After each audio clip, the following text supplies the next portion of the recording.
Friends नमस्कार। आज हम क्लास 12 जियोग्राफी की क्लास स्टार्ट कर रहे हैं। क्लास 12 की जियोग्राफी की first book human geography principles.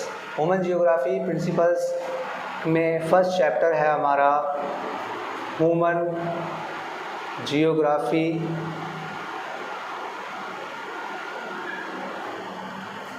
Scope and nature.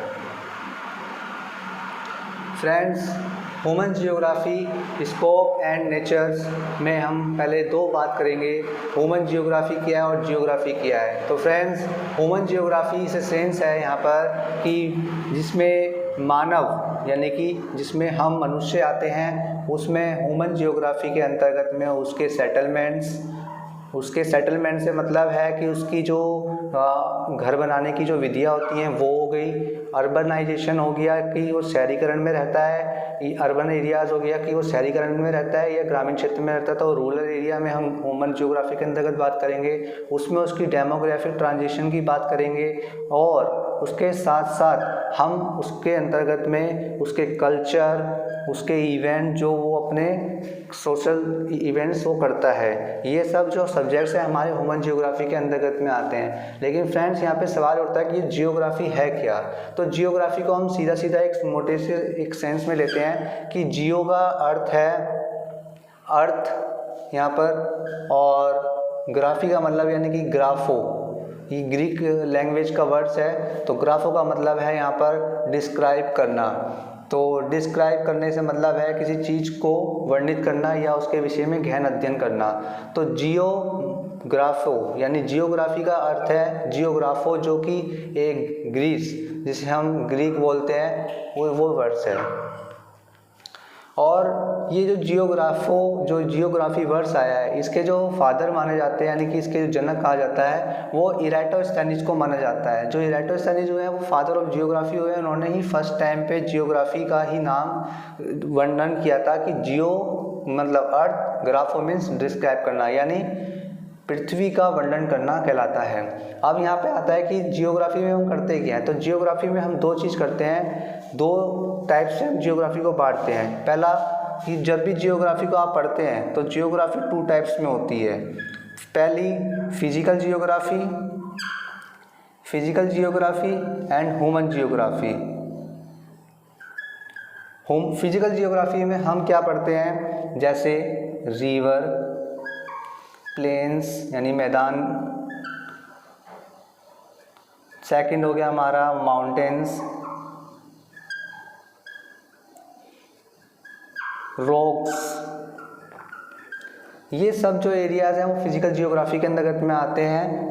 Otherwise etcetera areas भी हैं इसके, लेकिन हम मेजर पॉइंट्स को यहाँ पे डिफाइन कर रहे हैं। फिजिकल जियोग्राफी में हम करते क्या हैं। ह्यूमन जियोग्राफी में मैंने आपको पहले ही बोला कि मानव की गतिविधियों से रिलेटेड हम कार्य करते हैं, जैसे सेटलमेंट हो गए, उसके कल्चर हो गए, उसके इवेंट्स हो गए जो सोशल इवेंट्स होते हैं, एटसेट्रा।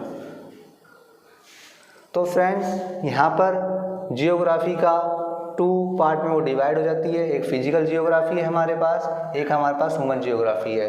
दोनों के कोरिलेशन की यदि हम बात करते हैं तो इसका प्रारूप जो है वो अलग बनेगा, इसका प्रारूप कुछ अलग बनेगा। यानी कि इसके अंतर्गत में हम rivers, plains, mountains, rocks etcetera की चीज़ों के विषय में हम इसमें स्टडी करेंगे। लेकिन उसमें हम क्या है, अपने ह्यूमन जियोग्राफी से सीधा मतलब है कि मानव के विषय में उसके अंतर्गत में पढ़ाई करना, उसके विषय में जानना। यहाँ पर उठता है सवाल कि जियोग्राफी को अगर हम छोटे से सेंटेंस में अगर लिखना चाहें तो क्या लिखें। तो आपको कुछ नहीं करना है, आपको लिखना है ए स्टडी ऑफ अर्थ। ठीक है, स्टडी ऑफ अर्थ या ए स्टडी ऑफ अर्थ। तो ये हमें यहाँ पर डिस्क्राइब करना है, किसका मतलब है, जियोग्राफी का। और साथ में हमें दो चीज़ ध्यान रखनी है कि जो ह्यूमन जियोग्राफी है उसका जो कोरिलेशन जब हम बात करते हैं कि किसी चीज़ से कि किस तरह से होता है, तो ह्यूमन जियोग्राफी में हम देखेंगे तो दो तरह के डिबेट्स, चाहे कोई भी कार्य होता है उसमें डिबेट्स का आना अनिवार्य होता है। डिबेट्स का मतलब होता है वाद विवाद करना या उस पर विचार विमर्श करना। तो इसमें दो बातें निकल कर के आई डिबेट्स में। एक आता है पक्ष डिटर्मिनिज्म का, एक आता है पॉसिबिलिटी का। ये जो दोनों पक्ष हुए, डिटर्मिनिज्म और पॉसिबिलिटीज़, इन दोनों में डिबेट्स ये रही कि डिटर्मिनिज्म वाला बोलता है कि एनवायरनमेंट के अकॉर्डिंग क्या चलेगा, ह्यूमन चलेगा, मानव चलेगा। यानी कि ये इसको क्या करता है, अपना लॉर्ड मानता है, अपना भगवान मानता है, ये इसके अनुसार चलेगा, प्रकृति से डरता है। जैसे हम देखते हैं कि गांव में क्या होता है कि जब बारिश नहीं होती है या सूखा पड़ जाता है तो लोग क्या करते हैं, अनुष्ठान करते हैं ईश्वर को मनाने के लिए। तो उसी तरह से क्या है, मानव जो है प्रकृति को अपना देवता मानता है, यानी उसको पूजता है, उसका सम्मान करता है। लेकिन पॉसिबिलिटी जो एक नई संभावना निकल के आई, संभववाद, उसमें क्या हुआ कि एनवायरनमेंट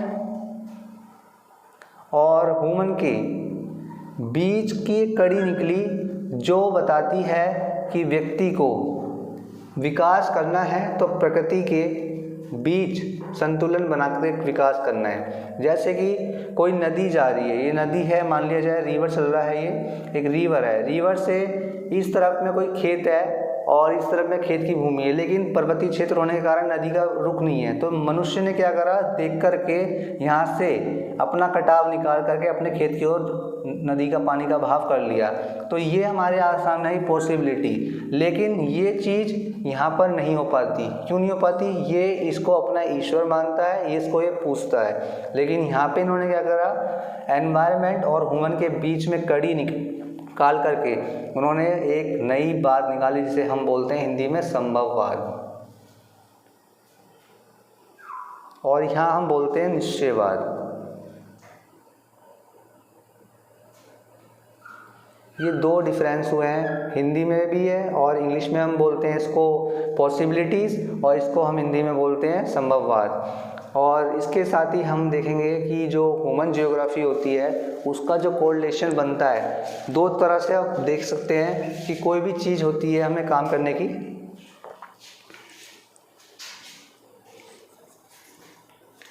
कोई भी चीज़ होती है हमारे काम करने की जियोग्राफी के अंतर्गत में, तो जियोग्राफी एक स्टडी का ही मटेरियल कहलाता है। कैसे, आपको किसी के विषय में जानना है कि कौन सा क्षेत्र किस क्षेत्र में पड़ता है, तो हमें सबसे पहले उसके जियोग्राफिकल ट्रांजेक्शन की हम इसमें स्टडी करते हैं। कि मान लिया जाए हमें पर्वतीय क्षेत्र हिमालयाज की स्टडी करनी है, तो हमें पता है कि ये पूरा पर्वतीय क्षेत्र है, तो हम क्या करेंगे, उसके पूरे जियोग्राफिकल कंडीशंस की बात करेंगे। कैसे, हम देखेंगे कि हिमालय कहाँ पे अवस्थित है, हिमालय की आसपास के क्षेत्र में कितने पास है, यानी पास में दर्रे जिसे हम बोलते हैं। तो इन चीज़ों की स्टडी करते हैं और देखते हैं कि वहाँ पे जो एग्रीकल्चर लैंड रिफॉर्म्स हैं वो किस तरह के हैं, और जो सोशल, जिसे हम सोशल या कम्युनिटी बैलेंस बोलते हैं, वो किस तरह का वहाँ पे आपको प्राप्त होता है, वो जियोग्राफी के अंतर्गत में हम समझने की कोशिश करते हैं चीज़ों को कई बार। लेकिन अभी हमारा ये यहाँ पर है कि यहाँ पर आता है एक सोसाइटीज़ बोलते हैं हम, सोसाइटीज़ नहीं बोलते हैं हम उसको हम बोलते हैं स्कूल। स्कूल से मतलब ये नहीं है कि जहाँ हम पढ़ते हैं वो स्कूल है, स्कूल का मतलब आ गया कि यहाँ पर रेडिकल ह्यूमैनिटीज़, ये दो तरह की विचारधाराएं आती है। स्कूल का मतलब है कि किसी ने इन विचारधाराओं को विकसित किया। जैसे रेडिकल की हम बात करते हैं तो कार्ल मार्क्स का यहाँ पे बात आती है। जो मार्क्सिज्म हुआ है, मार्क्सिज्म कहता है कि व्यक्ति के पास जो है रोटी, कपड़ा, मकान जो है वो राज्य को कल्याणकारी कार्य करने चाहिए, ना कि बल्कि उसको पूंजीपति वर्ग के साथ में जाना चाहिए। ये रेडिकलाइजेशन है जियोग्राफी के अंतर्गत में, जो उसको जॉइंट वेंचर प्राप्त करता है। प्लस ह्यूमैनिटीज़ में क्या है, मानव के कल्याण के ऊपर बल दिया जाता है। इसमें कहा जाता है कि कोई भी विकास हो मानव को केंद्रित करके ही विकास किया जाएगा। ये दो तरह की यहाँ पर बातें आती है निकल के जियोग्राफी के अंतर्गत में। अब क्या है, जैसे हम बात करते हैं सोशल साइंस की बात करते हैं, तो सोशल साइंस का मतलब है सामाजिक विज्ञान से। तो सामाजिक विज्ञान का मतलब हो गया यहाँ पर टोटल कि जो जियोग्राफी है उसका सामाजिक विज्ञान के साथ क्या अनुबंध है। आप देखेंगे हम जो जियोग्राफी होती है उसके कई सारे पार्ट्स, इवेंट बदल जाते हैं। जैसे हम करते हैं पॉलिटिकल जियोग्राफी,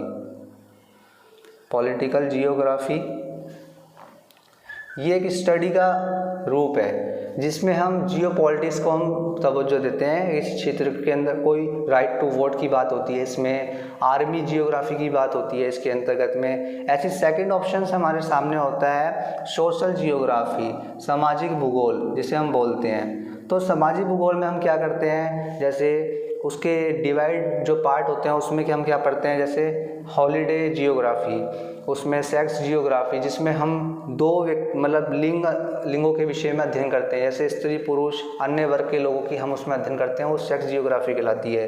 साथ ही साथ में उसके अंतर्गत में आपका आता है व्यवहार का भूगोल यानी बिहेवियर जियोग्राफी, कि व्यक्ति के व्यवहार में क्या परिवर्तन है उसके क्षेत्र विशेष के कारण।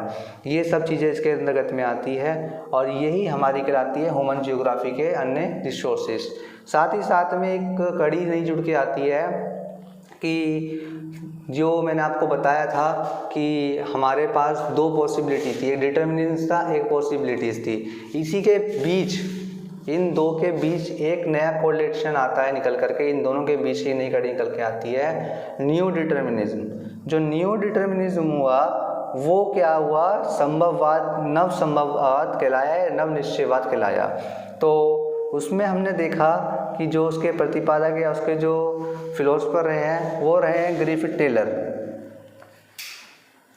ग्रिफिथ टेलर जो रहे हैं वो ऑस्ट्रेलियन जियोग्राफिस्ट हैं। इन्होंने क्या किया है, इन्होंने बोला है कि मनुष्य को यानी मानव को जियोग्राफी जो है यानी पर्यावरण और संभववाद यानी पर्यावरण निश्चयवाद और संभववाद के बीच में उन्होंने एक नई कड़ी दी है जिसको उन्होंने बोला है न्यू डिटर्मिनिज्म। उन्होंने बोला है जैसे हम रेलवे ट्रैक पर चलते हैं तो हम मेन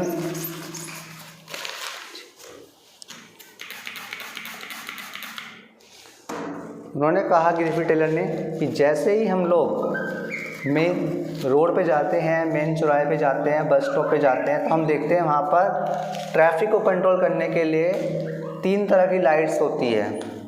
तीन तरह की लाइट्स होती है, जैसे कि हम सब जानते हैं, आप भी जानते हैं कि तीन तरह की लाइट्स होती हैं। एक रेड होती है, येलो होती है और ग्रीन होती है। जो रेड, येलो और ग्रीन होती है, ये जो हमारे सामने रेड, येलो, ग्रीन है,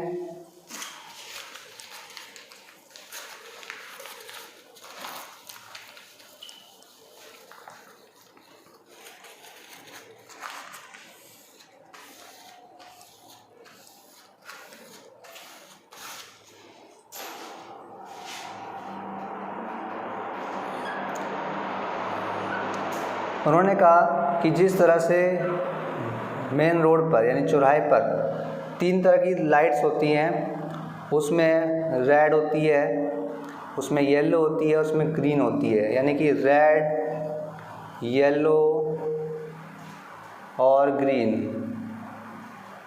इन्होंने बोला ग्रिफिथ टेलर ने कि न्यू डिटर्मिनिज्म का मतलब है go, stop and go determinism.